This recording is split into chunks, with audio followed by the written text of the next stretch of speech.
Hello rides and tours BD friends, hope you are fine. আমরা এই মুহূর্তে Jamuna bridge পার হয়ে সিরাজগঞ্জের অংশে আছি। কড্ডার মোড় পার হয়ে আমরা কিছুটা সামনে আসলেই দেখতে পাচ্ছি পিলার আর পিলার। ঠিক বাম পাশেই ঢাকা রাজশাহী রেলওয়ে রাজশাহীতে চলে গিয়েছে।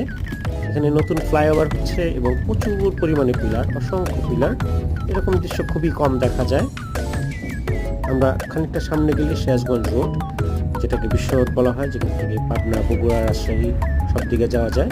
আমরা একটু জুম করে আপনাদেরকে পিলারগুলো দেখাচ্ছি। অসংখ্য পিলার, কাজ চলমান। যদি এটি হয়ে যায় তাহলে রাস্তা আরও বড় হবে, চলাচলে আরও অনেক বেশি সুবিধা হবে। তো চলতে ফিরতে নানান রকমের দৃশ্য দেখতে আমাদের সাথে থাকুন। আমাদের ফেসবুক এবং ইউটিউব চ্যানেল লাইক, শেয়ার এবং কমেন্ট দিয়ে আমাদেরকে উৎসাহিত করুন। দেশের নানান জায়গার, নানান জেলার বিভিন্ন বৈচিত্র্যময় দৃশ্য তুলে ধরতে আমরা সদা প্রস্তুত। But we